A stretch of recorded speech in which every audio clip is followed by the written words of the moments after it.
Bonjour, nous sommes mercredi 16 octobre, donc je tourne cette vidéo après celle de la semaine précédente, c'est-à-dire celle que vous avez eu samedi 19, sur nos parents. Je voudrais quand même revenir tout de suite, j'ai oublié, j'ai dit dans la vidéo précédente que ça j'allais vous en parler, évidemment dans la lancée j'ai oublié. Ah oui, je remets le chrono. Je voudrais revenir sur la notion de être un bon enfant. Parce que, peut-être pour conclure avant de passer à autre chose, être un bon enfant, donc je vous disais à la fin de la vidéo précédente, être un bon enfant véhicule tous nos a priori sur qu'est-ce que c'est qu'être quelqu'un de bien dans la relation. Et toute notre éducation tend à nous faire prendre en charge les autres, à porter la responsabilité du bonheur de l'autre. Un bon parent, il assure la sécurité de ses enfants, il les rend heureux, il les comble d'amour, il les nourrit de toutes les façons possibles, il vérifie qu'il ne manque de rien cet enfant. Ah bon, parce que le manque c'est un problème. Et il le porte à bout de bras, quoi. Ok, être un bon enfant, eh ben c'est la même chose. Alors quand on a 5 ans, être un bon enfant, est-ce que c'est la même chose que quand j'en ai 50 et que je m'occupe de mes parents? J'ai envie de dire oui. Je n'ai pas réfléchi avant, je n'ai pas mentalisé, mais j'ai envie de dire oui. Parce que quand j'ai 5 ans, être un bon enfant, ça veut dire quoi? Ça veut dire que je ne vais pas rendre papa et maman malheureux. Donc je prends en charge leur bonheur. Qu'est-ce que j'ai dit? Alors, je prends en charge le bonheur. Je les nourris de toutes les façons possibles. Qu'est-ce que ça veut dire quand j'ai 5 ans? Eh bien, je vais montrer mon amour à mes parents. Je vais m'occuper d'eux. Je ne vais, par exemple, je ne vais pas être dans l'indifférence totale. Si maman a besoin de câlins, je vais aller lui faire des câlins, je vais lui donner de l'amour, je vais lui faire des jolis dessins. Vous voyez? Je vais lui donner. Je donne. Parce qu'il ne faut surtout pas frustrer maman de mes câlins, hein, ni de mes dessins. Sinon, elle va être malheureuse. Je prends la responsabilité qu'elle aille bien. Un enfant à 5 ans, il est tout à fait capable de faire 1000 choses pour essayer de rendre les gens heureux. Hein. Que ce soit le ménage, bien se tenir, avoir des bonnes notes à l'école. Il prend en charge le bien-être de ses parents.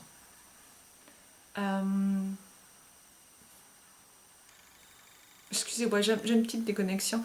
Donc on a dit en tant que parent, je prends la responsabilité du bonheur, je nourris, je comble, j'assure la sécurité affective. Bah oui, en tant qu'enfant, je vais être sage pour pas poser de problème, etc., etc. Quand j'ai 50 ans, eh ben, je m'occupe de mes parents qui sont plus âgés.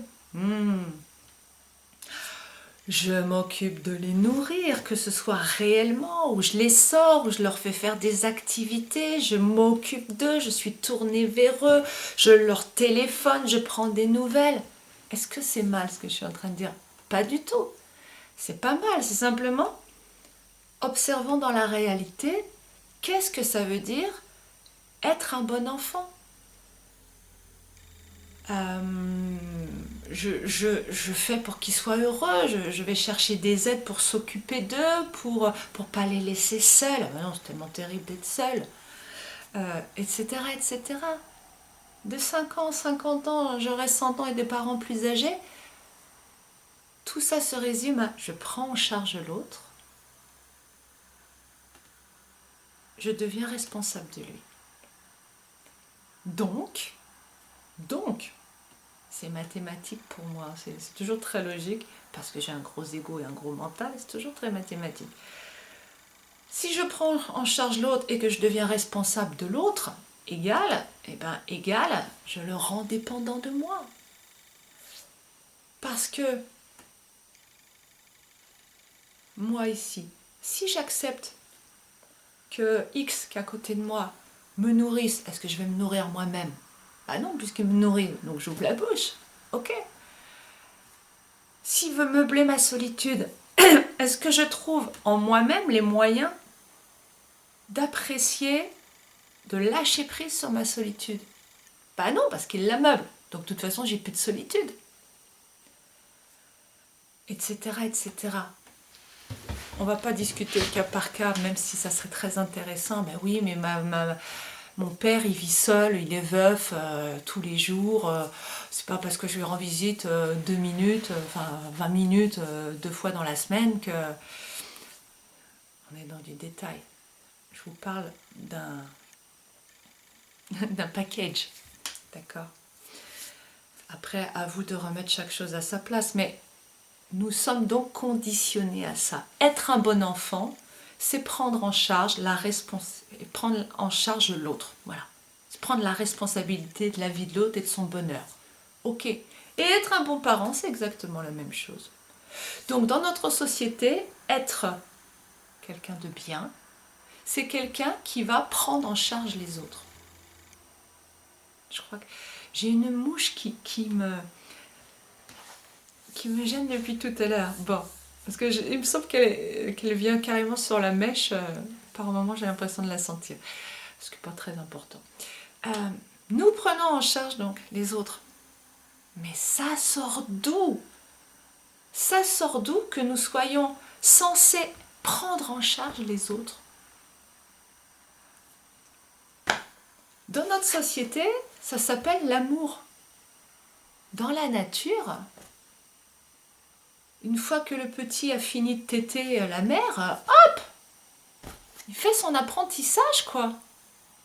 Ok, par lui-même. On n'est pas des animaux, me direz-vous. Non, effectivement. Mais je crois que c'est vraiment important que vous compreniez ça. C'est que même s'il y a interdépendance entre chaque être, mais ce n'est pas entre chaque être, c'est entre chaque parcelle, chaque atome, chaque quanta, au plus petit degré, de toute façon, nous sommes, c'est ce que dit la physique quantique, nous sommes des sons, des vibrations, c'est la théorie des supercordes. La plus petite parcelle connue, quand je vais dans la matière, ce serait une corde vibrante, vibration, un son. Vous imaginez ce que vous croyez toucher, en fait, est juste une vue de l'esprit. Et même mathématiquement, je suis un petit aparté, même mathématiquement, en mathématiques, on va dire, là je suis à 10 cm, là je suis à 5, là je suis à 4, je suis à 3, je suis à 2, je suis à 1, je suis à 0,1, je suis à 0,001, je suis à 0,000000001, et ça s'appelle tendre vers l'infini. Et c'est vrai, d'un certain angle de vue, je vais tendre jusqu'à l'infini, la distance entre mes deux mains va se réduire, mais jamais ça ne va rentrer en contact. Et pourtant je les touche mes mains. Mais oui, mais au niveau moléculaire, qu'est-ce qui se passe là? Puisque les molécules, c'est des atomes et du vide. Qu'est-ce qui se passe? Est-ce que les atomes se touchent? Croyez-moi que s'ils se toucheraient, il se passerait des choses. Est-ce que... Enfin, vous voyez ce que je veux dire? Donc, la réalité, c'est vraiment quelque chose dont il faut avoir conscience que ce sont nos sens limités qui nous donnent une interface avec laquelle nous percevons le monde. Mais le monde est tellement plus. C'est vraiment limiter nos sens. Tout ça pour vous dire, après cet aparté, il faut que je retrouve mon fil comme d'habitude. Oui, donc, j'ai enfin retrouvé le fil. Donc je disais que même si nous sommes interdépendants les uns des autres, interconnectés, nous n'avons pas pour mission de prendre en charge le reste de la création. Pourquoi je devrais prendre en charge les gens autour de moi, les gens que j'aime, et pas les autres? Mais ça veut dire qu'on coupe le monde en deux, ceux que j'aime et les autres. C'est le système binaire de l'ego. Les bons, les méchants, les gentils, les ennemis. Mais vous voyez que ça n'a aucun sens. Nous sommes interconnectés avec... Nous sommes des vibrations qui vibreront à l'unisson dans tout l'univers. Comment je pourrais me couper d'une vibration alors que j'en suis une moi-même?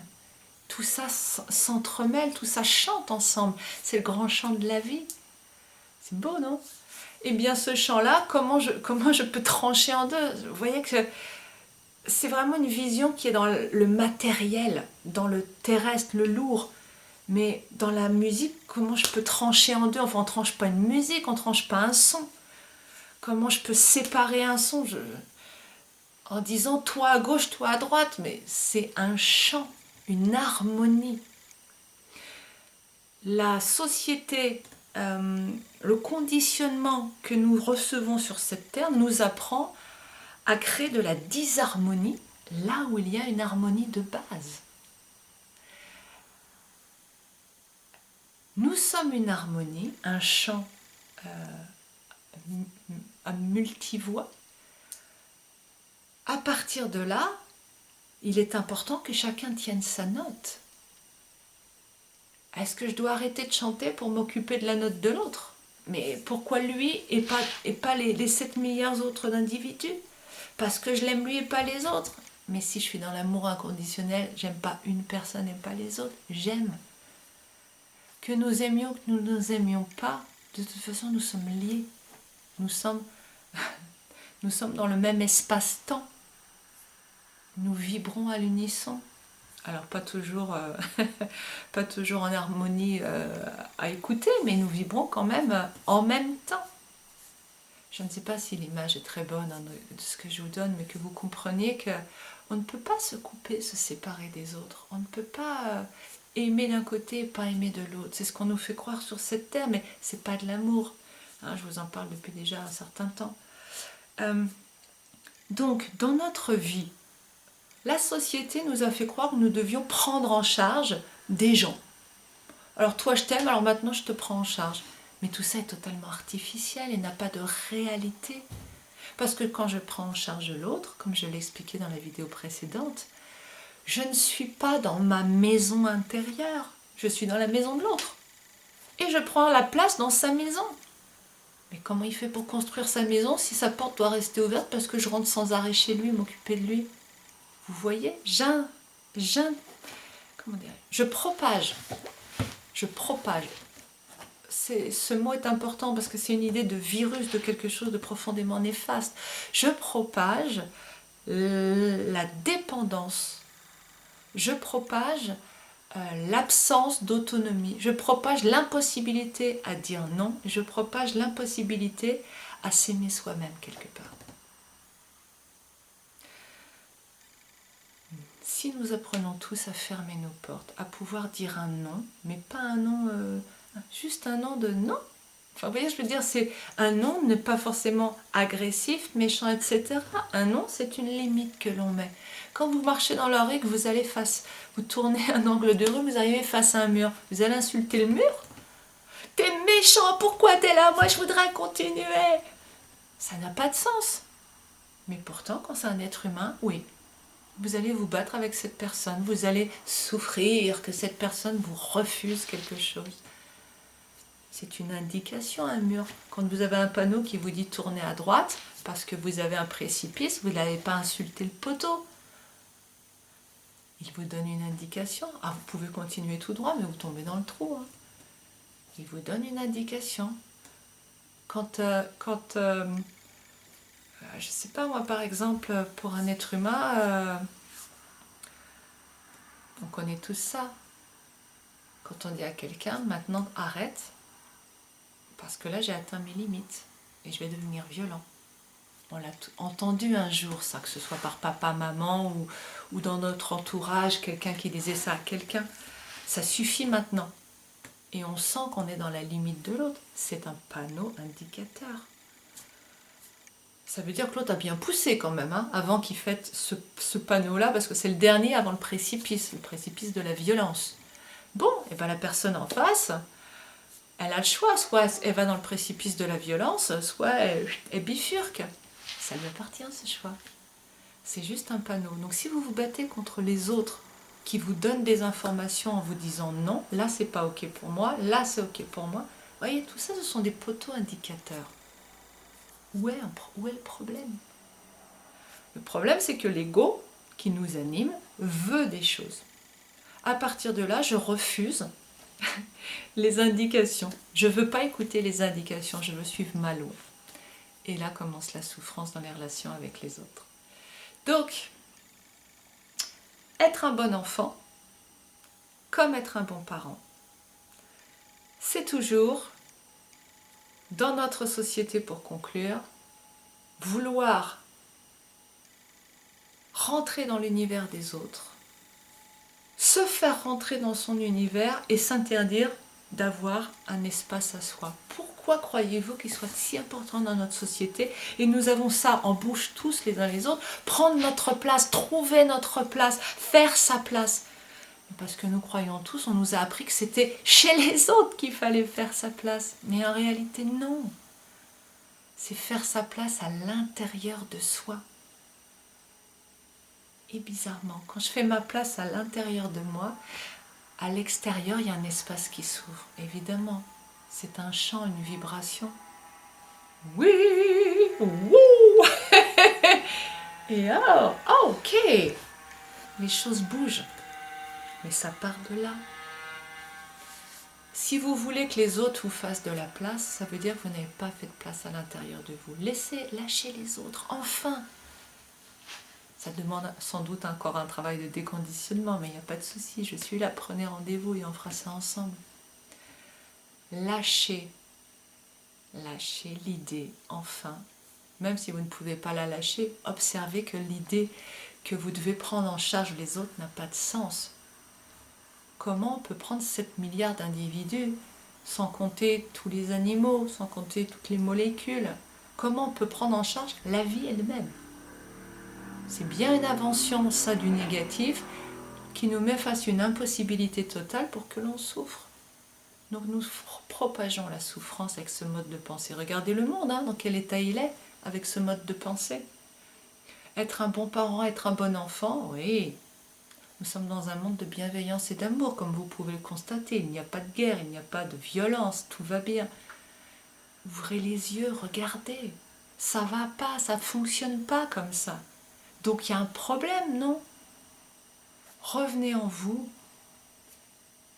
Arrêtez de prendre en charge les autres. Vous ne leur rendez pas service, vous les rendez dépendants. Et dans le même temps, arrêtez de vouloir être pris en charge par les autres et d'être aimé par les autres. Toute votre souffrance vient de là. Ça ne veut pas dire que je n'ai pas le droit d'aimer mes parents. Mais je peux les aimer sans aller les voir. Je peux les aimer sans faire. Mais je peux aussi aller les voir. Juste parce que c'est ok pour moi. Mais pas parce que je veux les aider. Pas parce que je veux les prendre en charge. Pas parce que je veux surtout qu'ils soient heureux. Vous aimez quelqu'un quand vous acceptez qu'il soit malheureux. Et que vous êtes ok avec ça. Là, on est dans l'amour inconditionnel. Je vais m'arrêter là. Je vous laisse réfléchir à tout ça et je vous souhaite une très belle semaine. À bientôt.